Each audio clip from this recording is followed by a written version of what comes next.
रुद्रपुर नाम का एक गांव था। वहां श्याम अपने पत्नी के साथ रहता था। गांव में ज्यादा गर्मी होने के कारण श्याम जगह जगह जाकर आइसक्रीम बेचने का काम किया करता था। कुछ दिनों से व्यापार न चलने की वजह से श्याम घर पर ही था। मैं अब सारा माजरा समझ चुका हूँ। असली दूध और मलाई की बनाई हुई आइसक्रीम अब कोई नहीं खरीदता, लेकिन केमिकल की आइसक्रीम सब खरीदते हैं। हाँ, मैंने तो आपसे पहले ही कहा था कि केमिकल वाले मिलावटी आइसक्रीम बेचने चाहिए। फायदा तो है ही और नुकसान कुछ भी नहीं। अच्छा हुआ भगवान ने तुम्हें ही मेरे जीवन में लाया। श्याम मिलावट की आइसक्रीम ही बेचा करता। कई बार उसके खाए हुए आइसक्रीम से कुछ बच्चे बीमार भी पड़ जाया करते थे।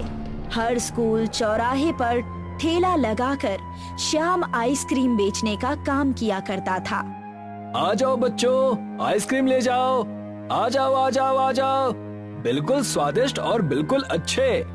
मैंने कल आपकी आइसक्रीम खाई थी जो कि बिल्कुल भी अच्छी नहीं थी। मेरा पेट 2 दिन तक खराब था। तुम्हारा पेट खराब था तो तुम मुझसे क्यों कह रहे हो? जाकर अपने माँ बाप से कहो ना। ऐसे ही कई सारे बच्चे श्याम के बनाए हुए आइसक्रीम खाकर बीमार पड़ने लगे थे। कुछ दिन बीत चुके थे। श्याम ने ऐसे ही मिलावटी आइसक्रीम का व्यापार करके एक बड़ा सा घर भी ले लिया था। मैं सिर्फ आइसक्रीम बेचता हूँ। अगर मैं दाल चावल और अन्य बाजार के सामानों में भी मिलावट करके बेचूं, तो इससे तो मैं बहुत अमीर बन जाऊंगा। श्याम उस बाजार में और बहुत सारे दुकान भी खोल देता है, जिसमें राशन की दुकान, दूध की डेयरी भी शामिल होती है और अपने साथ एक नौकर रख लेता है जिसका नाम किशोर होता है। मालिक, आज का व्यापार कल से 2 गुना ज्यादा हुआ है। आप मुझे शाबाशी नहीं देंगे?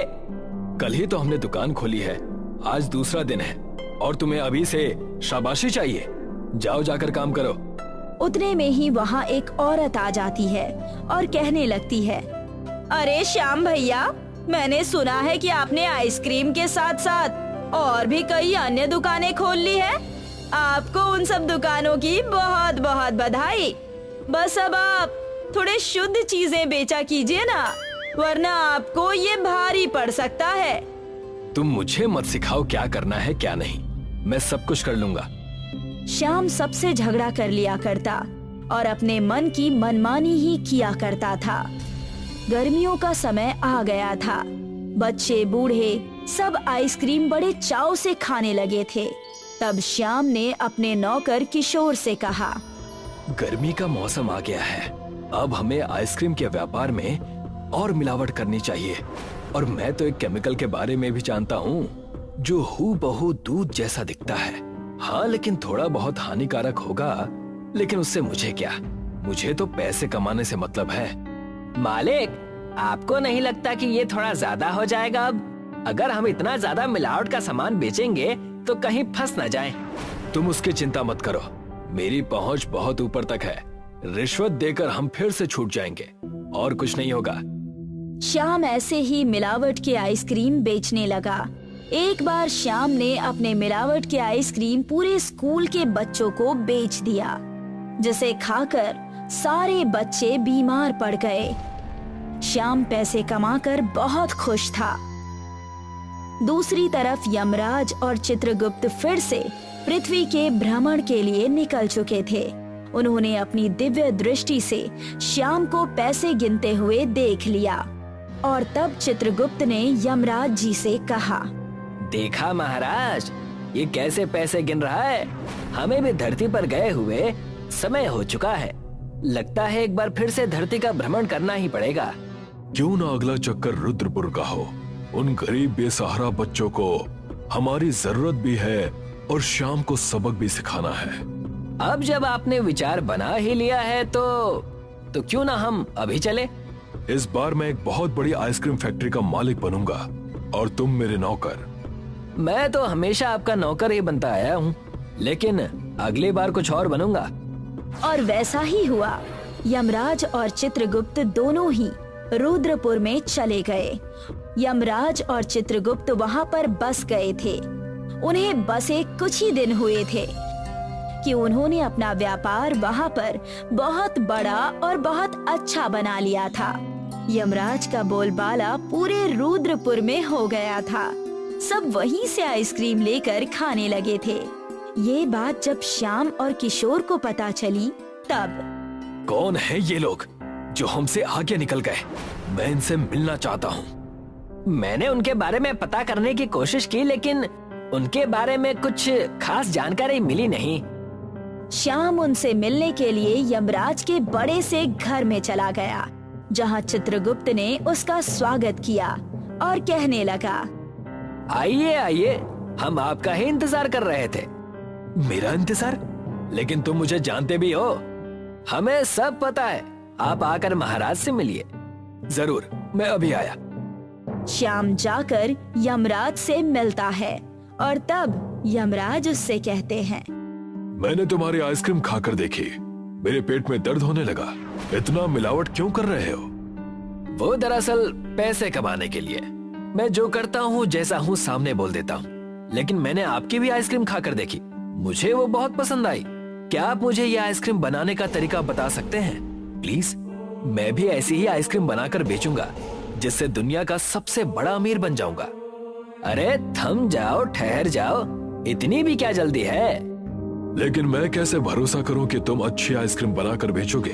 तुमने फिर भी मिलावट की तो? मैं ऐसा नहीं करूंगा, मेरा भरोसा करिए। अब यहाँ पर यमराज ने अपनी चाल चली और श्याम से कहा, मुझे 1 लाख आइसक्रीम बनाकर दिखाओ, अच्छे अच्छे। अगर वैसे आइसक्रीम बने जैसा मैं चाहता हूँ तो तुम जो मांगोगे वो दूंगा। 1 लाख आइसक्रीम?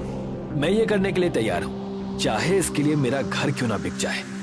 संभालना, कहीं वो पिघल ना जाए। मैं आइसक्रीम अपनी फैक्ट्री में ही बनवाऊंगा, आप उसकी चिंता मत कीजिए। जब बन जाए तब मेरे पास आना। श्याम अपना घर और जमीनें उन आइसक्रीम को बनाने के लिए बेच देता है और 1 लाख आइसक्रीम बनाने में जुट जाता है। बिल्कुल अच्छे दूध और काजू बादाम डालकर वो 1 लाख आइसक्रीम बनाकर तैयार कर देता है और आइसक्रीम को एक बर्फ के खदान पर रखवा देता है ताकि आइसक्रीम पिघले ना, और वहाँ यमराज और चित्रगुप्त को मिलने के लिए बुलाता है। ये लीजिए, आपके पूरे आइसक्रीम बनकर तैयार है। मालिक ने दिन रात एक कर दिए इन्हें पूरा करने में। स्वादिष्ट और बहुत ही लाजवाब। जरा हम भी तो देखें। यमराज ने अपनी दिव्य दृष्टि से उन आइसक्रीम को लोहे की बना दी। ये क्या मजाक है? आइसक्रीम कहकर लोहे की आइसक्रीम बनाई है तुमने? तुम क्या चाहते हो, हमारे दांत इस आइसक्रीम से टूट जाएं? श्याम और किशोर ने जब लोहे की आइसक्रीम देखी तो वो लोग दंग रह गए। उनके माथे से पसीना छूटने लगा। मैं लुट गया, बर्बाद हो गया। ये लोहे के आइसक्रीम कैसे हो गए? मैंने तो मेहनत से आइसक्रीम बनाई थी। मैं लुट गया। बाजार से कर्ज लेकर मैंने ये आइसक्रीम बनाई थी, पूरे के पूरे पैसे बर्बाद। श्याम को रोता हुआ देखकर यमराज और चित्रगुप्त अपने असली अवतार में आ गए। श्याम और किशोर की यमराज और चित्रगुप्त को देखकर सिट्टी पिट्टी गुल हो गई। हम जिंदा तो है ना? कहीं हमें कुछ हुआ तो नहीं है? अब रोकर क्या फायदा? तुम्हारी वजह से उन बच्चों और लोगों को कितनी तकलीफ हुई है, इसका अंदाजा है तुम्हें? मिलावट की आइसक्रीम लोहे की आइसक्रीम से भी ज्यादा हानिकारक थी। मुझसे गलती हो गई, मुझे माफ कर दीजिए। मैं दोबारा ऐसा कभी नहीं करूंगा। हम तुम्हें क्षमा करने वाले कौन होते हैं? मनुष्य जैसे भी कर्म करता है उसे इसी जन्म में सब भुगतना पड़ता है। तुम्हें तुम्हारे किए का दंड मिल चुका है। यमराज श्याम और किशोर को उसके किए हुए हाल पर छोड़कर चले जाते हैं और दूसरे गांव का भ्रमण करने लगते हैं। श्याम और किशोर मिलावट का सामान बेचने के चक्कर में रोड पर आ जाते हैं और बहुत पछताते हैं। संजय ने घर में घुसते ही आवाज लगाई, निधि, निधि कहाँ हो भाई? क्या हुआ? चलो शादी में जाने की तैयारी करो, सुजाता की शादी का कार्ड आ गया है। सुजाता निधि की बहन की इकलौती बेटी थी। इसी साल उसने MBA किया था। शादी में वो लोग पहुंच गए थे। बारात जब लड़की वालों के दरवाजे पर पहुंचा तो घर में कोहराम मचा था। किसी ने कहा कि लड़की भाग गई है। काफी हंगामे के बाद बारात वापस चली गई। सुजाता ने ये क्या किया? सुजाता तो पार्लर से ही कैब लेकर अपने दोस्त अनुराग के घर चली गई थी। माँ बाप की इकलौती बेटी थी, उनकी इज्जत मिट्टी में मिल गई थी। सुजाता जब अनुराग के घर पहुंची तो अनुराग को किसी और लड़की के साथ देखकर उसके पैरों तले जमीन खिसक गई थी। मैं तो कहीं की नहीं रही, आप कौन सा मुंह लेकर मैं घर जाऊं? मुझसे शादी का वादा किया और यहाँ दूसरी लड़की के साथ रंगरलियां मना रहे हो। तो मैं सारे गहने जेवर लेकर इसके साथ शादी का ख्वाब देख रही थी। सुजाता निराश होकर घर की तरफ लौट गई। पूरी कोठी में मातम पसरा हुआ था। घर के भीतर से रोने की आवाजें सुनाई पड़ी तो वो पिछले दरवाजे से अंदर जाने को हुई, तभी माँ की चित्कार सुनकर वो सहम गई। मैं बहुत अभागी हूँ, लगता है सदमे ने पापा की जान ले ली। मुझे यहाँ से तुरंत निकल जाना चाहिए। वो तुरंत रेलवे स्टेशन की तरफ बढ़ गई और टिकट लेकर मुंबई जाने वाली ट्रेन में सवार हो गई। उसे खुद भी नहीं पता था कि शादी के मंडप से भागकर वो कहाँ जाएगी। अपने दुर्भाग्य पर उसकी आंखें बरस पड़ी। अचानक उसके कानों में एक जानी पहचानी सी आवाज टकराई। एक्सक्यूज मी, क्या मैं यहाँ बैठ सकती हूँ? अरे नीलिमा, तुम? सुजाता, तुम कहाँ जा रही हो? और इतनी सजी सवरी, और लोग कहाँ हैं? बस नीलिमा, इतने सवालों का जवाब एक साथ कैसे दूं? अब पहले बैठ जाओ। ये बच्ची तुम्हारी है, बहुत प्यारी है, पर इतनी कमजोर क्यों है? हाँ, मेरी ही बच्ची है, गुड़िया। इसी के इलाज के लिए मुंबई जा रही हूँ। इसके दिल में छेद है, इसका ऑपरेशन करवाने जा रही हूँ। ओह, आई एम सॉरी, पर तेरे पतिदेव कहाँ हैं? दिखाई नहीं दे रहे। सुजाता, मेरे पति नीलेश इस दुनिया में नहीं है। हमने उनके माता पिता की इच्छा के विरुद्ध कोर्ट मैरिज की थी। वो लोग ना हमें आशीर्वाद देने आए और ना ही हम कभी उनके पास गए। ओह, ये तो बहुत दुखद है। नीलिमा, मैं जरा कपड़े चेंज करके आती हूँ। हाँ, ठीक है। तुम बताओ, कहाँ जा रही हो? सुजाता ने नीलिमा को सब कुछ बता दिया। अच्छा, तुम रो मत, मेरे साथ ही चलो।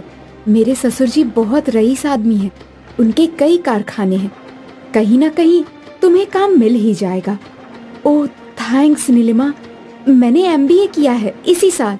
मैं अपनी मर्जी से शादी करना चाहती थी, पर मम्मी पापा ने अपने आगे मेरी एक भी ना सुनी।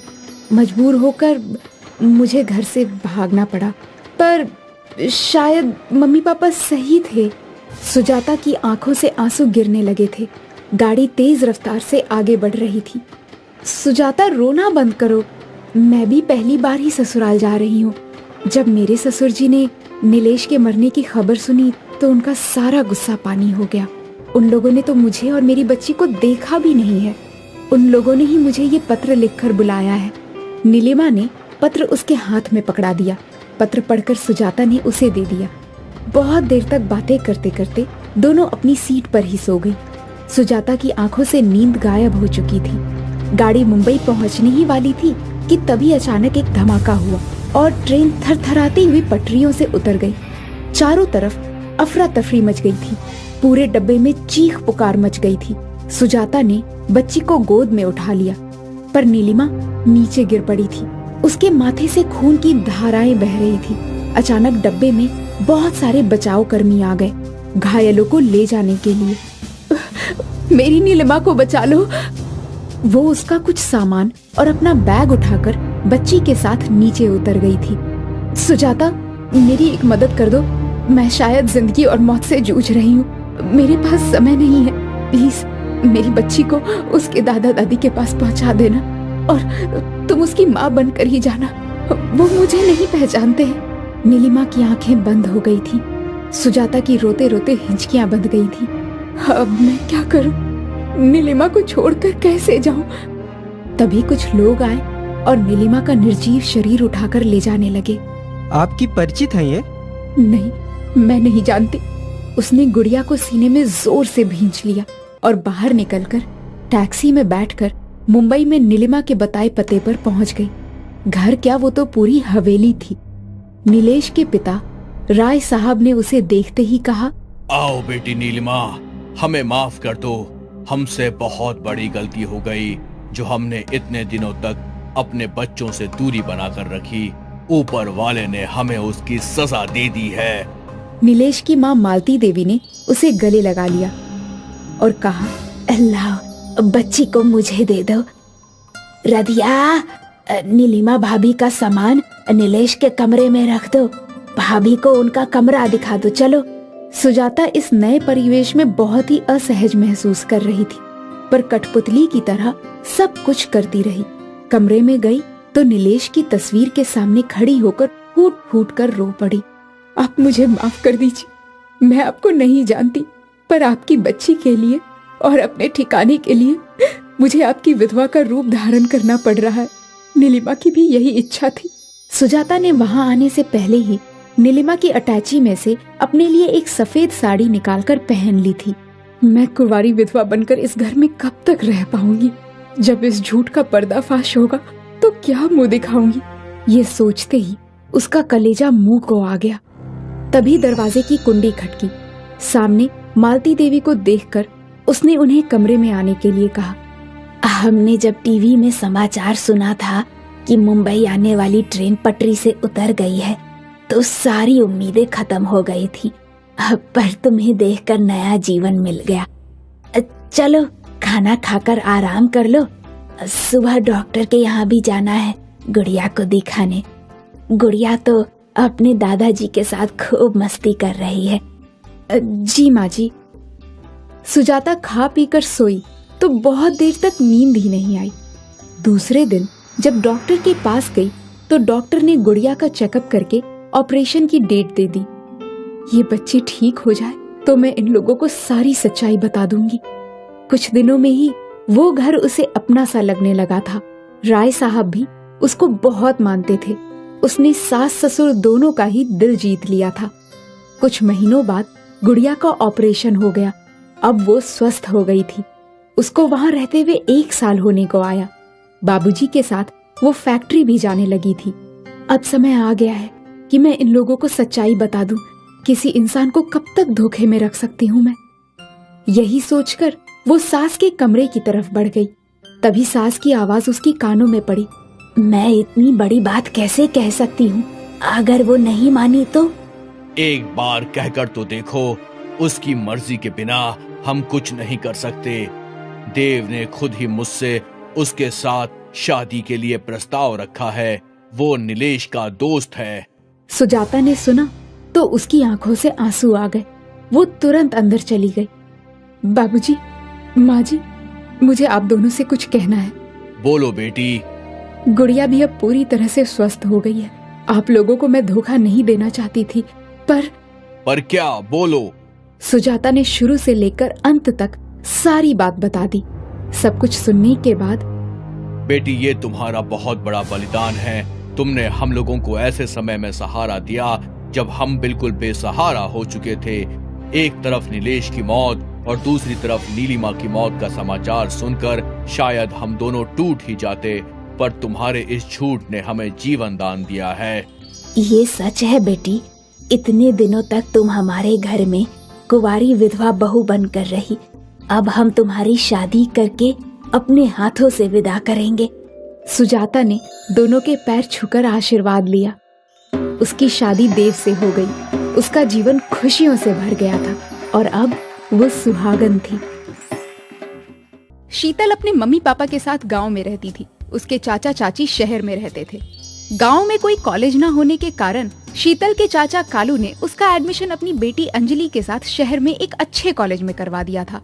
पापा, आप इस गांव की लड़की को यहाँ क्यों ले आए हैं? बेटा, वो तुम्हारी बहन है। पापा प्लीज, मैं किसी गांव की गंवारों को अपनी बहन नहीं मान सकती। मेरा जन्म भी गांव में हुआ है और बड़े भैया ने गांव में खेती करके ही मुझे पढ़ाया है। ठीक है पापा, आपको जितने दिन भी यहाँ इसको रखना है रख लेना, लेकिन मैं इससे बात नहीं करूँगी। उसका एडमिशन मैंने तुम्हारी क्लास में ही कराया है। मुझे किसी से भी बात नहीं करनी है अब। ना जाने सब मेरे पीछे क्यों पड़ गए हैं। अंजलि अपने कमरे में चली गई। कालू शीतल को उसकी चाची सुधा के पास लेकर गया। उसकी चाची बेड पर लेटी हुई थी। देखो, गांव से शीतल आई है। हाँ ठीक है, तो कौन सा लड्डू बंटवाने हैं? बंटवा दो। तुम ऐसे कैसे बात कर रही हो? क्या तुमको नहीं पता है कि मैं कितनी बीमार रहती हूँ? कौन करेगा इसकी? तो बच्ची के सामने ऐसे बात क्यों कर रही हो? बच्ची नहीं है वो, बड़ी हो गई है। मैं क्यों आई यहाँ? मुझे नहीं आना चाहिए था। शीतल बेटा, खाना खाकर सो जाओ, सुबह कॉलेज भी जाना है। शीतल की बहुत बेइज्जती हो चुकी थी, लेकिन वो चुपचाप जाकर सो गई। अगली सुबह शीतल ने सूट सलवार पहने और गले में दुपट्टा डालकर तैयार हो गई। शीतल, अंजलि, दोनों जल्दी आ जाओ, मैं ऑफिस जाते हुए तुम्हें कॉलेज तक छोड़ दूंगा। हाँ, बस आई पापा। अंजलि और शीतल दोनों तैयार होकर आ गए। अंजलि ने शीतल के पहनावे को देखा। पापा, मैंने आपको पहले ही बोला था कि इसकी वजह से हमारी बेइज्जती ही होनी है। अब देखो क्या पहना है इसने। अंजलि, इसने कपड़े ही तो पहने हैं और ये हमारी संस्कृति है।